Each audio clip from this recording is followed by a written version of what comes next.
চতুর্থ শ্রেণীর প্রথম পর্যায়ক্রমিক মূল্যায়নের ৪ নম্বর স্কুল কৃষ্ণনগর সরকারি উচ্চ বালিকা বিদ্যালয়।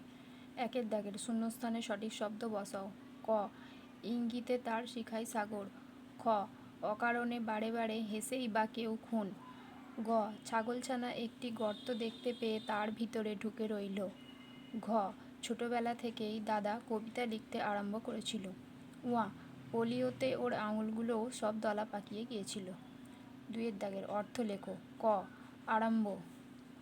আরম্ভ হচ্ছে শুরু। খ, সাফ। সাফ পরিষ্কার। ৩-এর দাগের বিপরীত শব্দ লেখো। ক, ইচ্ছে। ইচ্ছে অনিচ্ছে। খ, তাড়াতাড়ি ধীরে ধীরে। ৪-এর দাগের নিচের প্রশ্নগুলির এক কথায় উত্তর দাও। ক, লোকজন শব্দটির বর্ণ বিশ্লেষণ করে দেখাও। লোকজন, ল যুক্ত ও যুক্ত ক যুক্ত অ যুক্ত বর্গীর জ যুক্ত অ যুক্ত দন্তন্য। খ, বিচিত্র স্বাদ কবিতাটি কার লেখা? রবীন্দ্রনাথ ঠাকুরের লেখা। গ, দু চাকায় দুনিয়া গদ্য কোথা থেকে যাত্রা শুরু হয়? কলকাতার টাউন হল থেকে যাত্রা শুরু হয়। ঘ, প্রমদারঞ্জন রায়ের লেখা কোন গদ্য তোমরা পাঠ্য বইতে পড়েছ? বনের খবর গদ্য পাঠ্য বইতে পড়েছি। উয়া, স্বরধ্বনি কাকে বলে উদাহরণ দাও।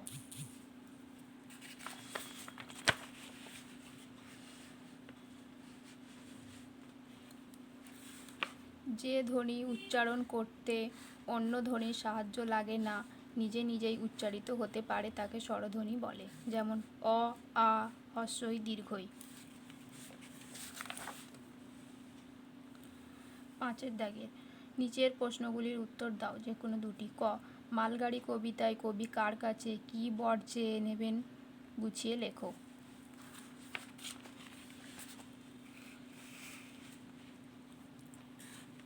মালগাড়ি কবিতায় কবির জন্মদিনে যদি পরী আসে তবে তার কাছ থেকে একটি বর চেয়ে নেবেন। বরটি হলো যে তিনি মালগাড়ি হতে চান, যার কিনা চলার টাইম টেবিল নেই, মালগাড়ি হয়ে কতক যাত্রী ওঠা নামানোর ঝামেলা এড়িয়ে নিশ্চিন্তে মনে নির্দিষ্ট পথে সীমাহীনভাবে চলতে চায়।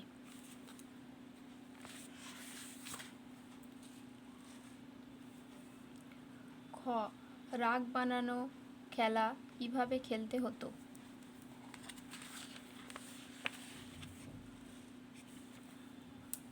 রাগ বানানো খেলাটি হলো এই মেলায় অপছন্দের কোনো ব্যক্তিকে কল্পনার হাস্যকর কোনো অবস্থায় দাঁড় করিয়ে রেখে তার সম্পর্কে অদ্ভুত গল্প বানিয়ে বানিয়ে বলা।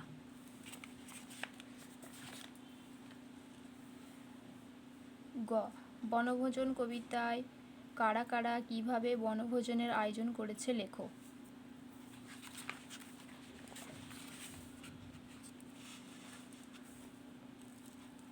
বনভোজন কবিতায় নুরু, পুসি, আয়েশা, সফির মতে ছোট ছোট মেয়েরা এরা প্রত্যেকে বনভোজনে রান্নার জন্য কেউ আমের গুটি, কেউ নারকেলের মালার হাঁড়ি, আবার কেউ কেউ রঙিন ঘুড়ি, ছোট্ট বটি এবং ছুরি এসব নিয়ে বৈশাখ মাসের তপ্ত দুপুরে আমবাগানে মিলিত হয়ে বনভোজনের আয়োজন করেছে।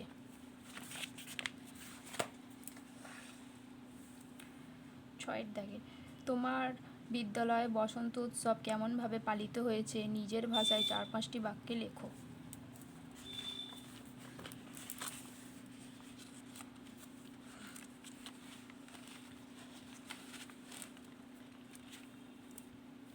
বিদ্যালয়ের বসন্ত উৎসব। বসন্ত উৎসব বা ঋতুরাজকে বরণ করে নেওয়া বাঙালির এক প্রাণের উৎসব। আমাদের বিদ্যালয়ের প্রতি বছর আয়োজিত হয় বসন্ত উৎসব। এটি কেবল একটি অনুষ্ঠান নয়, বরং শিক্ষার্থীদের সৃজনশীলতা ও সংস্কৃতির সাথে মেলবন্ধনের একটি দিন।